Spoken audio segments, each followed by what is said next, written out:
Estamos agora na página 11, Física 8C. Não é brincadeira não, oitavo volume da Física C. No ar, a ruptura dielétrica ocorre para campos elétricos a partir de...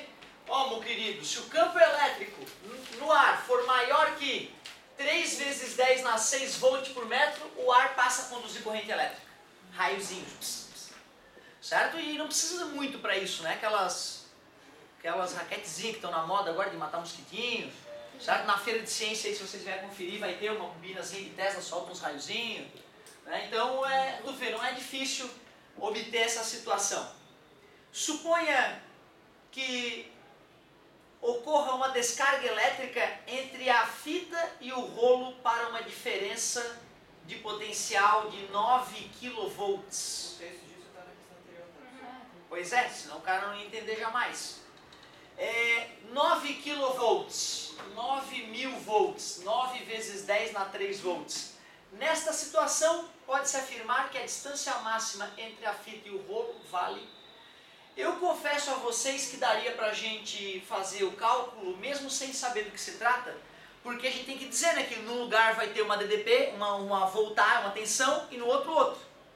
E tem uma diferença de tensão entre um ponto e outro. Ele me deu essa diferença de tensão. Ele me deu o valor do campo elétrico. Se eu supor o campo elétrico uniforme, eu posso usar aquela relaçãozinha aqui, né, que mistura campo elétrico e potencial elétrico, e podemos achar a distância. De qualquer forma, para a gente ambientar o que está pegando, vamos ler a questão. Quando um rolo de fita adesiva é desenroscado, ocorre uma transferência de cargas negativas da fita para o rolo, conforme ilustrado na figura ao lado. Quando o campo elétrico criado pela distribuição de carga é maior do campo elétrico de ruptura do meio, ocorre uma descarga elétrica. Foi demonstrado recentemente que essa descarga pode ser utilizada como uma fonte econômica de raio-x. Como assim? Que absurdo! É que, na verdade, a gente falou rapidamente que raio-x ele é gerado pela desaceleração abrupta de elétrons. Elétrons que foram acelerados por grandes diferenças de potencial. E tu vê, por mais que seja bobinho ali, quando o cara puxa a fita, rola 9.000 volts, cara, entre a fita e o rolo. Certo? Ou seja, eu vou ter uma região carregada positivamente e uma região carregada negativamente, e vai ter então um campo elétrico praticamente uniforme entre elas, justificando o uso da fórmula V igual a E vezes D. Aquela fórmula perigosa de a gente usar em outras situações. Aí só para completar, né? Na 2310, para um pedaço de fita, a área tal, mantido a uma distância constante D do rolo, a quantidade de carga acumulada, aí ele botou a fórmula do capacitor, botou a fórmula do capacitor de placas planas que está no nosso formulário. Nesse caso, a diferença de potencial entre a fita e o rolo vale. Certo? Então ele primeiro pediu um cálculozinho que envolvia as duas fórmulas clássicas observadas ontem, mas o que pegou mesmo foi a 2311, que era para achar a distância. Vamos lá então, vamos ver se vai bater. A DTP entre um e outro, 9 vezes 10 na 3. O campo elétrico na região, 3 vezes 10 na 6. Que distância que existe? Vamos ver. 9 vezes 10 na 3 dividido por 3 vezes 10 na 6 fica igual a D. D igual 9 dividido para 3. 3, 10 na menos 3. Qual é a unidade do sistema internacional? Metro, né? E aí ele respondeu 3 milímetros. Show de bola. Mas tu vê, cara, a gente não falou dessa fórmula na última aula, né? Se falou, foi rapidamente. Essa aí, teoricamente, era para ter vindo... Se bem que ele primeiro falou de capacitor, estava linkado as duas, né? Por isso que ele atrasou a vinda dessa questão. Então era normal a galera ficar confusa, porque a gente não tinha comentado recentemente o uso dessa fórmula, talvez isso tenha atrapalhado um pouco. Mas quando que se aplica essa fórmula mesmo? Sempre que o campo elétrico for uniforme. Quando que a gente tem campo elétrico uniforme? Quando duas placas paralelas com cargas opostas, certo? Estiverem uma próxima à outra. Entre essas placas há um campo elétrico uniforme. Mas tu vê, né, cara? Aí o cara, pô, mas peraí, meu, isso é a fita tá enrolada ali, tu puxou a fita, ela vai esticar, né? Então ele está considerando que no momento em que a fita está bonitinha aqui, né? No momento, puxei a fita e deixei ela próxima ali agora, paradinha. É uma situação momentânea, né? No ato de usar a fita, né? Certo? Mas essa aproximação não é absurda. Nos nossos capacitores, nos nossos equipamentozinhos, às vezes eles não são capacitores de placas planas perfeitas, mas mesmo assim as equações continuam valendo com ótimo resultado. Muito bem. Qual é a próxima? 2313. Aqui mesmo. Essa questão é interessante, cara. Eu lembro que eu me assustei quando lá no terceirão pintou um capacitor no meio do circuito. Eu sabia circuito, estava acertando as de circuito, sabia capacitor, só capacitor eu acertava. Aí misturou um outro, amarelei na hora. Mas também o cara não tinha dado dica, eu não te ensinei a fazer isso, só que faltava tu saber fazer do nada, né, meu querido? Vamos dar uma olhada aqui, ó. 12 volts, 3 ohms, 4 ohms, 5 ohms, todos em série. Concorda comigo? Amigos, o capacitor aqui pode passar corrente elétrica por dentro do capacitor? Não, né? Porque ele tem um material lá dentro, tecnicamente falado, dieletro ou dielétrico, material isolante, ar, por exemplo. Ou seja, não vai passar corrente elétrica nesse cara aqui. Já que não vai passar corrente elétrica nele, do ponto de vista do circuito elétrico, é como se ele não existisse. Ou seja, a gente pode matar primeiro o circuito. Calcular o I que está passando ali. Isso já vai facilitar a nossa vida. Depois que eu souber o I, tu concorda que eu posso achar DDP em cada resistor? Fazendo V igual a R vezes I?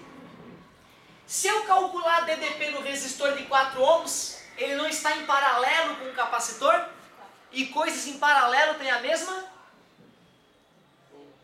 voltagem, a mesma DDP. Então, calculando DDP naquele resistor, eu calcularia DDP no capacitor. É o que estava faltando, provavelmente, para matar a questão, achar o V.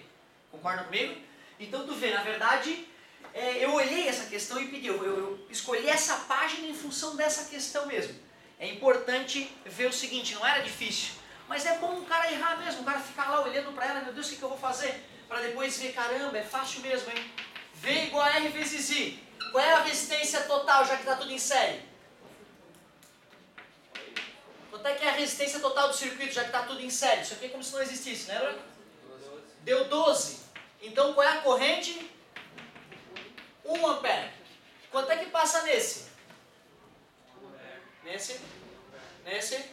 Em série a corrente é a mesma. Show de bola. Agora vamos nos ocupar desse sujeito. Vamos calcular a tensão sobre o resistor de 4 ohms.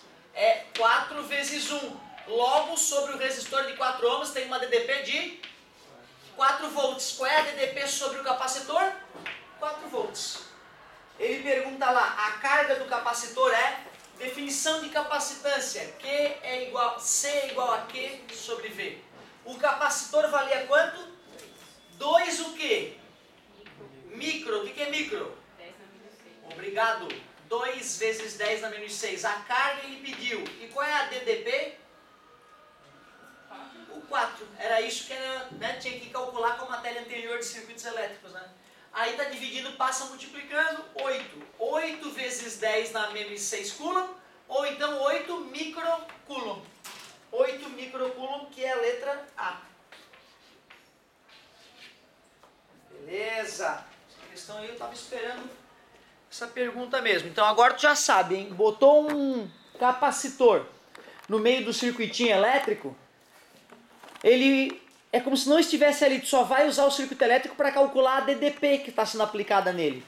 Agora olha só, eu não poderia deixar de falar uma coisa que senão eu infarto. Nós discutimos isso uma vez muito rapidamente, uma parte do que eu vou comentar agora. Qual é a corrente elétrica que nós usamos no dia a dia? Contínua ou alternada? A maior parte é alternado das tomadas. Tudo bem? Da rede elétrica. Tudo bem? Porém, a corrente no celular, a corrente dentro do computador, certo? A corrente nos carros é uma corrente contínua, a corrente da pilha. Sempre fluindo a corrente convencional do mais para o menos, já que a galera achava que quem passeava no fio eram cargas positivas. Tudo bem? Nós só estamos trabalhando com corrente contínua, concordam nos circuitos? Ah, professor, mas caiu a questãozinha lá da tomada, para calcular o consumo de energia elétrica das casas. E daí? a gente fingia que ali era 220 volts constante. A gente pegava a corrente alternada e maquiava ela como se fosse corrente contínua.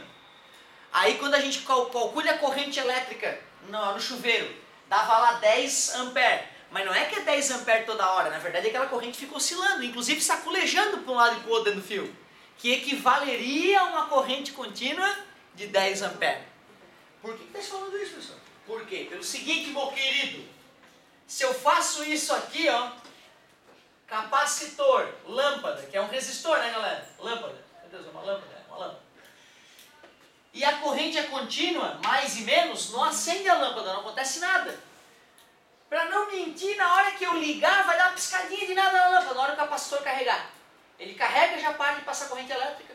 E não passa corrente elétrica ali não, né? É porque vai carga elétrica positiva daqui para cá. Na verdade, o que vai acontecer, né? Elétrons vão ser retirados daqui e bombeados para cá, certo? Então aqui vai ficar positivo aqui negativo. Então vai fluir um pouquinho de corrente elétrica no fio. Não entre as placas, mas no fio. Nesse momento de carga e descarga do capacitor, ela pisca só a lâmpada. Mais nada. Ou seja, para minha lâmpada funcionar, eu tenho que ficar fazendo assim. Ligando e desligando, ligando e desligando. Aí ela dá uma piscadinha, o capacitor carrega. Desliga, descarrega o capacitor na lâmpada. Ela dá mais uma piscadinha. Liga. Então ia ficar, não dá. Capacitor só se eu colocar em paralelo ali. Em série não vai funcionar, a corrente elétrica não passa. Porém, se eu boto aqui uma corrente alternada, o que seria isso? O mais e o menos estão trocando de lugar toda hora. A corrente elétrica fica indo e voltando. Não vai dar tempo da carga elétrica ficar carregada no capacitor. O capacitor vai funcionar como se o fio tivesse conectado, cara. A lâmpada vai ficar acesa direto. Então tu vê, um capacitor, ele não deixa a corrente elétrica passar para a corrente contínua, mas corrente alternada ele funciona como um curto-circuito. Viagem, né, cara? Ele funciona como se o fio tivesse emendado. Ou seja, olha que viagem. Essa aqui seria louco, ó. O cara pega lá na frente do leigo, engata isso aqui na tomada, certo? No fase, engata isso aqui ele deixa assim, no ar. Uma placa aqui, outra placa ali. E fala lá, tem coragem de botar a mão ali? O cara, claro, não tá encostando. Puta no choque, cara, porque vai passar a corrente elétrica. Vai passar a corrente elétrica pelo ar? Pelo ar. Beleza? Certo? Ô professor, por que não bota uma lá então e outra aqui e faz a corrente elétrica passar? O Tesla gostava de fazer isso. Só que isso gera consequências, né, em tecido biológico. Então a gente não pode se expor, né, a radiações eletromagnéticas e algumas frequências com alguma intensidade. Mas tu vê que loucura, né? Então o capacitor, mesmo sem contato metálico de um lado para o outro, transmite corrente elétrica. De que tipo? Alternada, somente alternada. Corrente contínua, ele vai carregar e depois vai parar de passar corrente elétrica. Show de bola. Então, comentário. O senhor já viu isso ser cobrado no vestibular? Uma vez, cara. Uma vez no vestibular, não na nossa região, eu vi o cara pegar no pé nesse tipo de coisa, entendeu? Então não custa fazer esse comentário. Vamos lá, qual é a próxima? Me alonguei. Aqui, para variar, né? 23:17. O que dizia essa belezura de questão? Vamos ver. No circuito a seguir, no equilíbrio, tem-se E igual a 18 volts, R1 igual a R2 igual a 1 ohm, R3 igual a R5 igual a 2 ohms e R4 igual a 4 ohms. Capacitor de 1 microfarad. A corrente total será de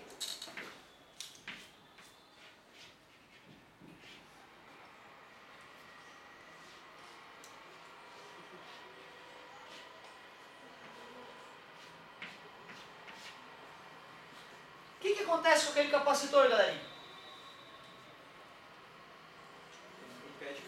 Impede que passe corrente naquela região toda. É como se aquele fio não estivesse ali. Acabou. Era isso que você precisava saber. Então R5 é de 2 ohms, o R4 é 4 ohms, o R3 é 2 ohms também, e o R1, 1 ohm. Ficaram todos em série, concordam comigo? Então qual é a resistência total? 9. passa dividindo 2 amperes. É um 2? É um 2.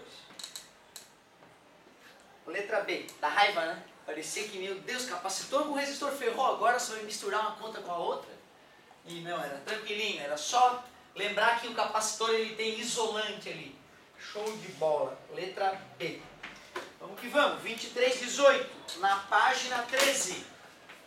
Página da sorte, tenho certeza. 2318. Capacitores são dispositivos que podem armazenar energia quando há um campo elétrico em seu interior, o qual é produzido por cargas elétricas depositadas em suas placas. O circuito ao lado é formado por um capacitor C de capacitância 2 microfarad e por duas fontes de FEM, força eletromotriz, consideradas ideais de 10 e 15 volts. Assinale a alternativa correta para a energia elétrica armazenada no capacitor. Esse é o circuito. Ó. Capacitor.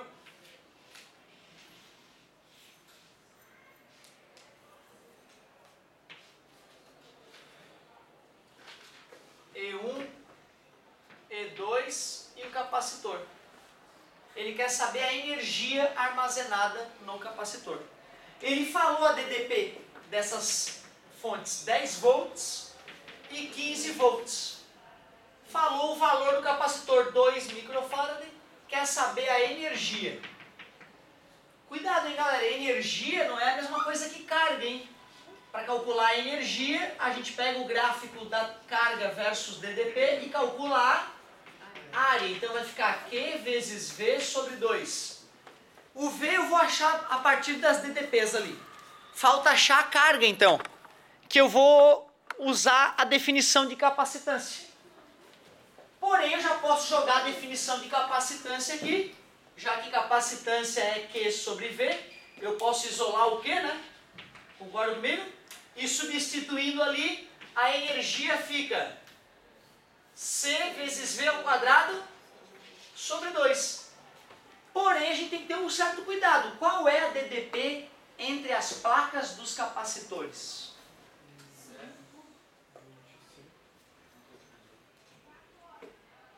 Podemos pegar aqui e acompanhar o circuito, né, e ver quanto que aconteceu com a DDP até esse outro ponto aqui, né? Aí a gente vai ter uma noção do que aconteceu, né? Se eu sou uma carguinha elétrica que vem passeando aqui no fio, bem feliz, o que acontece daqui para cá? Ela ganha 10 volts ou perde 10 volts de energia? Deixa eu ver. Essa DDP está empurrando a corrente elétrica para lá, né? Se eu sou uma carga elétrica positiva, eu estou indo contra a corrente, contra a DDP, né? Seria uma força contra a eletromotriz, menos 10 volts. Menos 10 volts, agora estou menos energética. Venho, quando eu passo daqui para cá? Mais 15 volts. Menos 10 volts com mais 15 volts, dá 5 volts de DDP. Tu vê, dá vontade de falar que é 25, ele está usando duas baterias, só se ele inverter uma delas. Aí ele vai estar somando a DDP de uma e da outra. Mas naquela posição, uma está somando, a outra está subtraindo. Então dá 5 volts só. Energia armazenada, capacitor, 2 vezes 10 na menos 6. DDP, 5 ao quadrado sobre 2. Energia igual, 2 dividido por 2 dá 1, 5 vezes 5, 25 vezes 10 na menos 6, ou 25, tá certo, 25 vezes 10 na menos 6 joules, ou 25 microjoules, pois não. Ali, o segundo, eu não sei o que é aquilo dali. É ao contrário. Ah, é o contrário? É o contrário. Então tá errado. Ó, que perigo. Eu copiei errado. Creu. Me arrombei todo. Foi de propósito. Tô brincando. Exato, parabéns. Só ele passou no teste. Tô brincando. Ó, de novo, então vamos lá. Se eu sou a carguinha e venho pra cá, né? Perdi, né? 10 volts. Aí eu venho e vou perder de novo, né? 15 volts. Qual é a DDP daqui pra cá? Menos 25 volts. E daqui pra cá? Mais 25 volts. É que se daqui pra cá é menos 25, daqui pra cá é mais 25, sacou? Certo? Pode passar por aqui. VAB, galera, é VA menos VB, certo? Então o que é VBA? É VB menos VA. Beleza? Só para tu sacar isso, pode nos pegar outro dia. Se daí pra lá é 100 volts, daqui pra cá é menos 100. Beleza? De qualquer forma, a DDP entre os polos agora não ficou mais 5, ficou 25. Eu havia citado isso, né? Que se invertêssemos um dos geradores, em vez de subtrair, somaríamos. Não, mesmo assim ficou feio, errei. 25 ao quadrado, 625. Letra A. Não, mas já não é 100%. Essa aula já foi maculada, já não está com 100% de aproveitamento. Mas eu já vou me perdoar, Próxima. Agora já estou mais feliz. 24 e 16.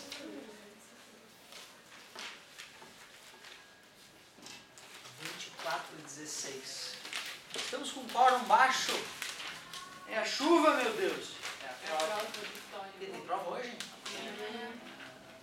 Se tivesse prova hoje, as pessoas diriam.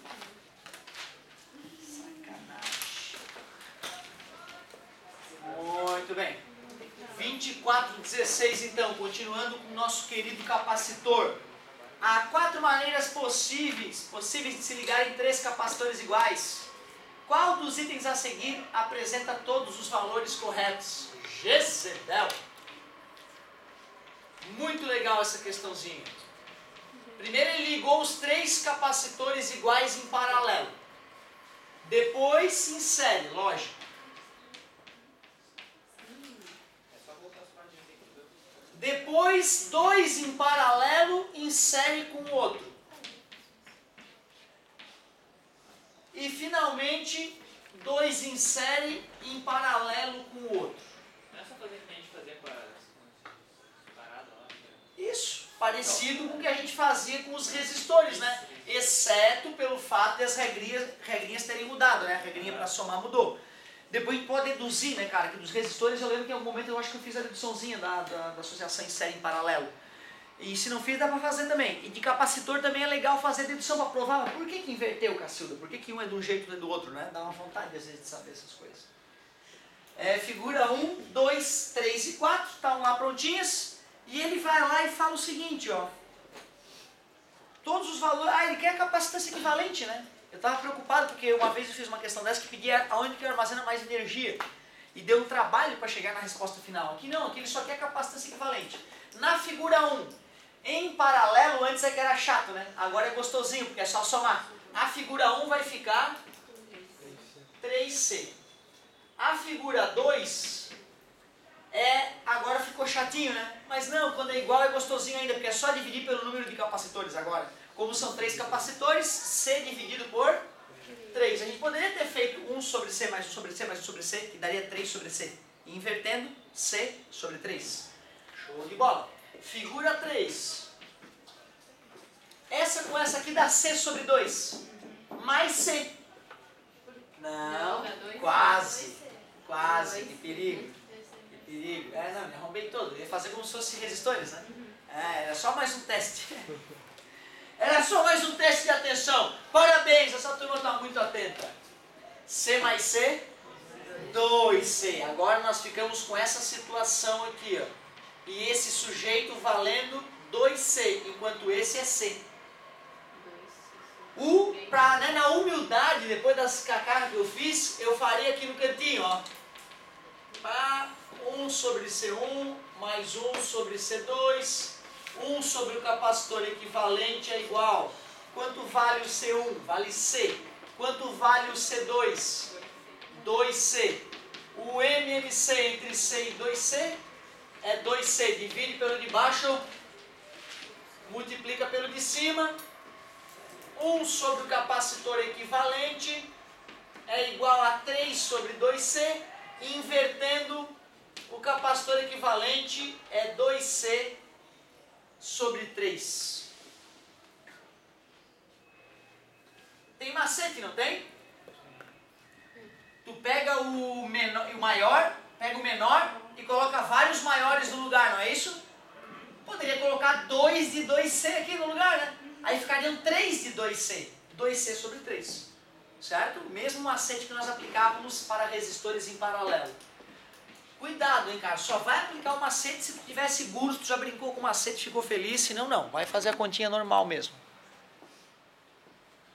Questão 4. C mais C dá quanto? C sobre 2 aí. É, né? Aqui é em série. É C sobre 2. É como se fossem resistores em paralelo. Então vai acabar ficando desse jeito. Vê se vocês concordam. Aqui vai ficar C e ali em cima vai ficar C sobre 2.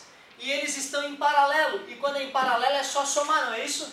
Quanto é C sobre 2 mais C? É como se fosse 2C sobre 2 mais C sobre 2, que dá para calcular mentalmente 3C sobre 2. Qual das linhas da tabela tem todas as respostas corretas? A letra D.